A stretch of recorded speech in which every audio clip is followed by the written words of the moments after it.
Bismillahirrahmanirrahim. Assalamualaikum warahmatullahi wabarakatuh. Bapak Andi Sofyan Hasdam, Ketua Komite 1, Pak Muhdi, Wakil Ketua 3, dan Pak Bahar, Wakil Ketua 2, Ibu Menteri, beserta seluruh jajaran, Bapak dan Ibu anggota DPD Komite 1 yang kami hormati, dan rekan-rekan BKN, seizin Bu Menteri kami melanjutkan untuk melaporkan progres CASN formasi tahun 2024. Sebagaimana pertemuan yang pertama bulan Maret yang lalu, kami sudah melaporkan bahwa untuk menyelesaikan penataan tenaga honorer itu memerlukan kerja bersama, karena kita tahu bahwa pengangkatan honorer itu diawali dari instansi pusat dan daerah.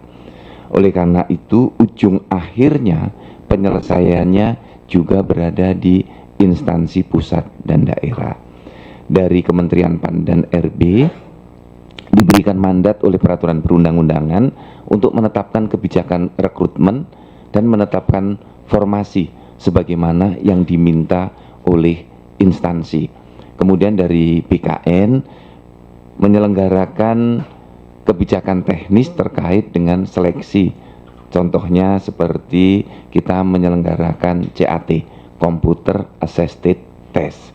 Dan kemudian tahapan berikutnya setelah tes berjalan, dari BKN menetapkan nomor induk pegawai untuk CPNS dan P3K. Nah, saat ini Bapak dan Ibu perlu kami laporkan dari tes tahap 1 yang sudah berjalan.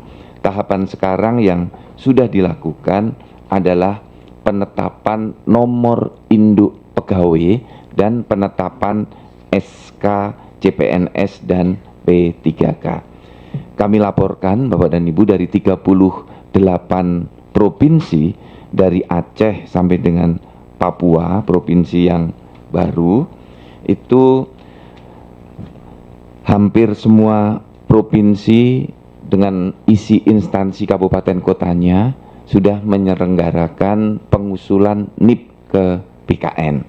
Kemudian BKN memproses penerbitan nomor induk pegawai.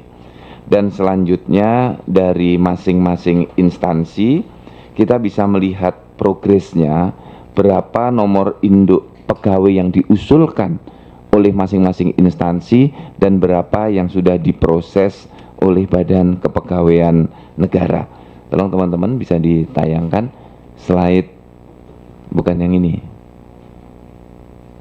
coba yang agak di belakang, tentang perkembangan yang ada di slide 17, slide nomor 17.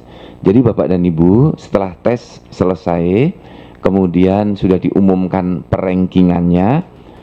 Dari tes CPNS itu ada 542 instansi yang memiliki formasi.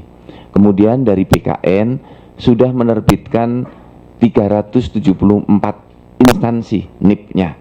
Nah, yang sekarang sudah selesai SK-nya 32 instansi.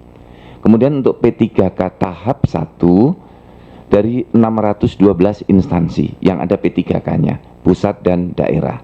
Dari BKN sudah menerbitkan 436 NIP instansi, dan yang sudah selesai SK-nya 44 instansi. Kemudian Bapak dan Ibu, untuk penetapan kalau kita bagi secara lengkap instansi pusat dan daerah. Misalnya untuk tes CPNS, instansi pusat itu ada 69 instansi yang menyelenggarakan tes CPNS. Yang NIP-nya sudah selesai, yang sudah mengusulkan ke BKN dan selesai 27 instansi, dan yang SK-nya sudah selesai itu 4 instansi. Kemudian yang daerah ada 473 instansi, kabupaten, kota, dan provinsi, 347 yang sudah selesai NIP-nya, dan 28 kabupaten, kota, provinsi yang sudah terbit SK-nya. Kemudian untuk P3K tahap 1 pusat ada 72 instansi. 40 instansi NIP-nya sudah selesai dan 6 instansi yang sudah dibagikan SK-nya. Kemudian untuk daerah ada 540 daerah yang sudah mengirim 540 daerah yang diberikan formasi. Kemudian 396 NIP-nya sudah selesai dan 38 daerah yang sudah dibagikan SK-nya. Jadi Bapak dan Ibu kalau melihat dari sisi prosentasenya itu rata-rata baru di angka 12% yang SK-nya sudah selesai. Maka terima kasih Ibu Menteri yang terus mendorong instansi pusat dan daerah untuk segera menerbitkan SK untuk CPNS dan P3K. Jadi Bapak dan Ibu, sebagaimana yang tampak di layar, per tanggal 15 April kemarin, usulan NIP yang masuk ke BKN itu 592.117 NIP. Yang sudah kita selesaikan 384.714 NIP. Kemudian di instansi yang NIP-nya sudah dijadikan SK itu 47.312 NIP atau sekitar 12,3%. Jadi ini Bapak dan Ibu perkembangan sampai dengan tanggal 15 April kemarin. Nah, kami di BKN bersama Ibu Menteri terus mendorong agar Bapak Ibu para gubernur sebagai wakil pemerintah pusat di daerah melakukan konsolidasi di kabupaten kotanya.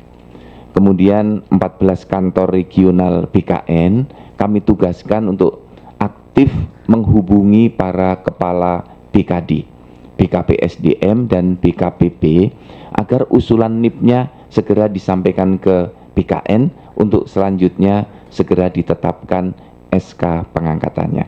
Karena kalau kita melihat deadline waktunya untuk CPNS 30 Juni harus selesai dan P3K 30 Oktober. Nah, ini kami tidak ingin nanti semuanya menumpuk usulannya di bulan Mei sehingga akan ada keterlambatan. Kita minta semuanya didorong secara bertahap dari instansi. Demikian Bapak Pimpinan, laporan dari kami. Terima kasih. Teman-teman semua, saya persilakan kalau ada yang mau ditanyakan atau disampaikan. Sebelah kiri belum, sebelah kanan ya silakan Ibu Jelika.